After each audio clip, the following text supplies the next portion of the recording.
Hey, what's up, everybody? Welcome to Indie Comics Review. This is the show where every week I review 3 indie comic books. If that's the kind of content that you find interesting, be sure to hit that like button and the subscribe button. And if you feel so inclined, you can support the channel by buying some of our lovely tchotchkes and swag from my Alternative City shop. There's a link down below where you can check that out, where there's t-shirts, pins, and all kinds of other cool stuff that I make. So let's get started right away with the first book, which is The Brother of All Men, #1. It is written by Zach Thompson and drawn by Eoin Marin and is on the Aftershock Comics label. It is 1928.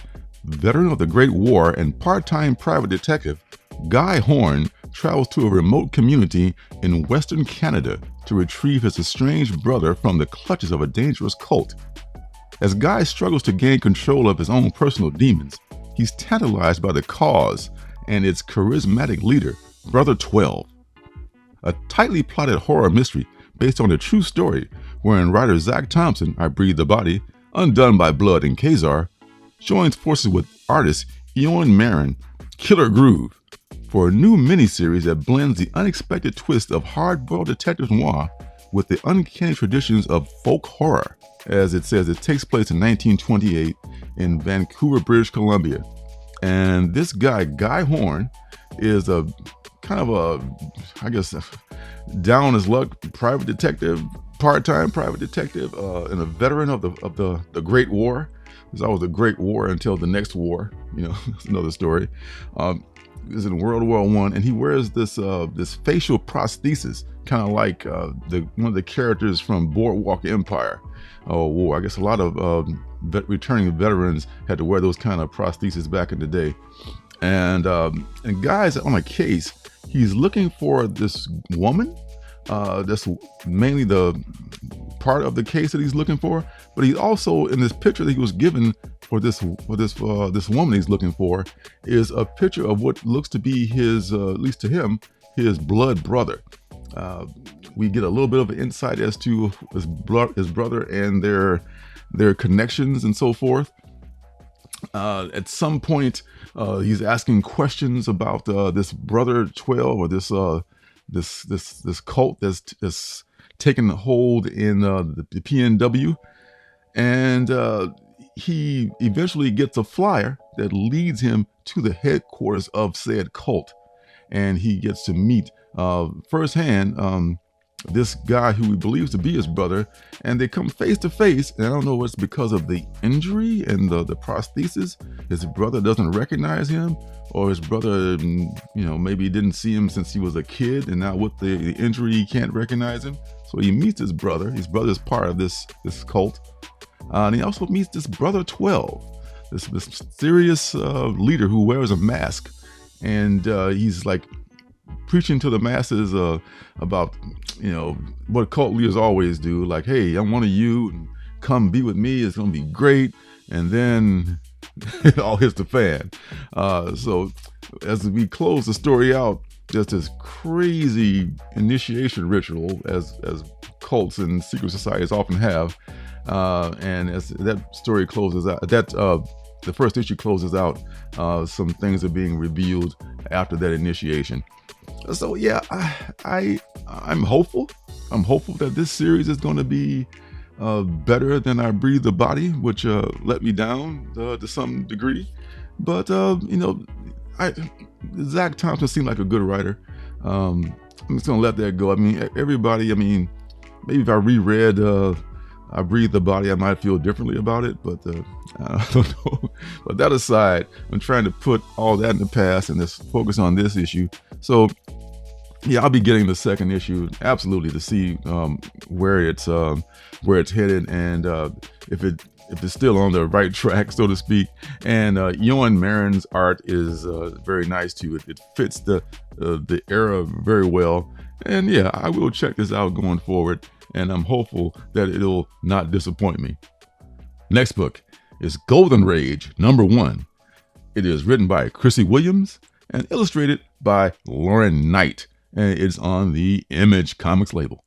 In a world where older women who've been deemed useless to society are abandoned on an island, Golden Rage documents their golden years of making friends, baking desserts, and fighting to the death. Created by writer Chrissy Williams, editor of Die, The Wicked, and The Divine, artist Lauren Knight, Buffy the Vampire Slayer, and colorist Sophie Dodson, Bitterroot, Tank Girl.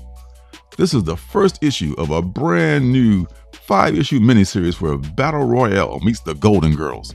So one of the guys at the comic shop, just off the top of his head, was telling me that he read some books last week and this was good and that was good, but he was really let down by Golden Rage. It was kind of like, I didn't want to hear that because I don't like to hear any other opinions about the books I'm about to read until I form my own opinion.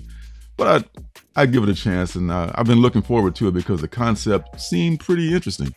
So after reading it, it starts off just like they say. It's kind of like Bitch Planet on an island, sort of. Only it's it kind of like hits the ground running because you don't know how the woman got there. She's there with the rest of these women. They're all the established women are fighting. They're fighting, and this one big bruiser woman is like fighting over her, like, I'm taking you with me, and she takes her and her luggage back to their little hideout. They got a little cave. I guess all the women are just like going for it in this island. I guess there's some sort of society or some sort of order, but then it's kind of like every woman for themselves. So they're old women who have been discarded by society, and this woman is more like in her, looks like maybe her 30s or something like that, maybe late 30s, maybe early 40s, and she's been put there because she had early menopause and is no longer valuable to this society, who's even to this day, in this day, value women more as incubators than they do as human beings. So she's the youngest one of the group. There's like 3 other women in this group. There's the big bruiser woman who brought her there, and then there's this other kind of ditzy, kind of a sweet woman, but she's kind of naive in a way. I don't know if she's she's got some kind of she's senile or whatever, but she's nice and sweet, but she's kind of ditzy. And then there's the other woman who is like an ex-school teacher. There's no nonsense, matter of fact kind of woman, and she's like the brains of the outfit. So they're going over to this new woman, like, these are the rules, this is how it is on the island. We don't see the new woman arrive. So I guess that all that story is going to be explained later on, I guess, in the tale. What brought her there? Obviously, she's no longer fertile. That's the reason she's there, but there had to be some mode of transportation to bring her there. We don't know what that is at this point. We just know that it's just like, everyone's living amongst themselves. And then I guess they fight it out. But there's got to be someone in charge and someone who puts them there. So that we don't know yet. And the story ends before we find out very much, other than the fact that our protagonist, who we just met, is adjusting to life in this savage environment. And not much else is given. But there's a few cliches in there, but I think I would stick with this a little bit longer too, because I like the concept. It's mostly it's all women creative team. I think even the colorist and letterer, there's maybe one male person or maybe one non-female person there. I'm not sure, but it's a good effort, a nice concept. I want to see how they execute this. If the issue number 2 can explain a little bit more and give me a little bit more insight into what this world is about, and maybe introduce who the bad is in this story, then that'll keep me going, and I'll finish out the 5-issue limited series. But Golden Rage was not bad. It wasn't, my expectations were not met so much as I was excited for it being a lot better, but it wasn't terrible. So I'll give it another chance for sure. The last book is Florida Man, number 1. It is written by Mike Barron, and several artists are credited. They are Todd Mulrooney, Matthew Weldon, and Elias Martins, and it is on the American Mythology Comics label. Laugh out loud, funny, and unapologetically offensive, but with a heart of gold, this is the comic book personification of all those wild and weird Florida man news stories we've all been shocked by and laughed at for years. Eisner Award-winning writer Mike Baron, Punisher, The Flash, Nexus, Star Wars, brings to life the tall tales of the most hilarious and notorious Florida native ever to be Google searched more than Kim Kardashian. Florida Man. Based on Barron's series of critically acclaimed Florida Man novels, this outrageous comic dives into the heart of many of those bizarre stories we've all seen in news headlines and funny internet memes, with a heartwarming story that's squarely aimed at grown-ups who still love comics. I was all prepared to just I just kind of bought Florida Man on a whim. I thought, hey, I got an extra $3.99. What the hell? I'll try Florida Man. And I was not expecting much from it.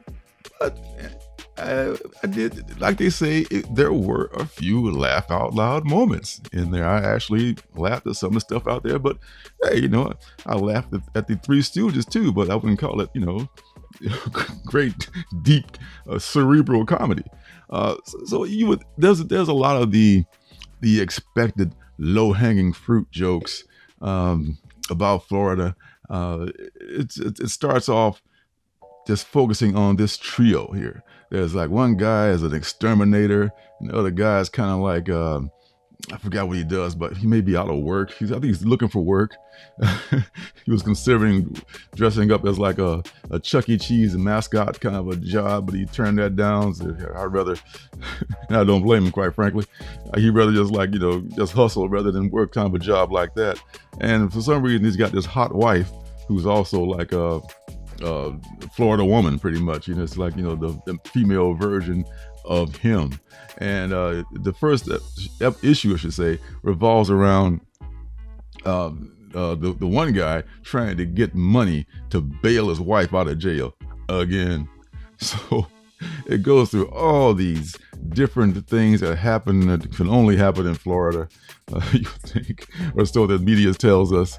And you see how the lifestyle of these people are just like a day-to-day kind of a thing. If you like lowbrow humor, this is like a fastball down the middle of the plate for you. I did get some enjoyment out of it. Like I didn't expect much, and I got more than I expected. So that's to be commended. And there's some of the characters that are in here are pretty interesting too.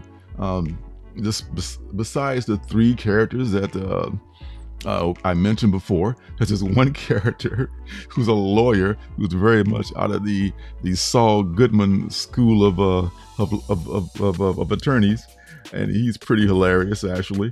And then there's this other character who they happen upon, who is this trans woman who's looking to save money so that she can have her operation, and she hopes someday to open her own bar. So it could be character driven, I guess. It's not complete trash. I was expecting, just oh God, I'm gonna regret buying this. But actually, I didn't realize that Mike Baron was writing this, and he wrote all those other great books like Nexus. But when I read Nexus back in the day for a bit, so I realized it wasn't. It's not complete trash, but there's a whole Baron is kind of like he's leaned into this whole Florida Man thing, and man, and good for him. If he's hey, probably got to make the rent, and this whole Florida Man thing has become a thing for him. He's got volumes of books. I guess he crowdfunded for those books, for these novels, these graphic novels, I think they are, because he plugs them in the back of the book. There's all kinds of Florida Man swag you can buy. They got this meme of the hot wife doing the old, for those of you who are old enough to remember, the copper tone tan ad where the dog is pulling down the kid's bikini, but except this is a hot chick and the alligator is doing it. So it's got all kind of stuff where his whole Florida Man universe is on display here. Will I buy another one? I don't know. Maybe maybe I don't know. I mean, if I can get uh, a deal on the one of those volumes, I might check it out because it was amusing to read, I have to say. You're looking for something like substantial and deep, this ain't it.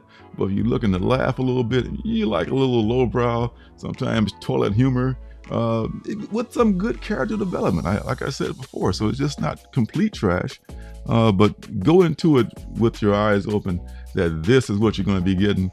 If someone had to do a Florida Man comic, I'm glad that it was Mike Barron, because he did a pretty good job with this book. So yeah, I can't rule it out, and it wasn't bad for what it is. So that's it for this Indie Comics review. I took a week off last week because we lost one of our members of our family here at the shelter here. Our cat Bambi passed away. I'm going to be putting a video up on our blog pretty soon about Bambi and the times we had with her, if you're interested in that.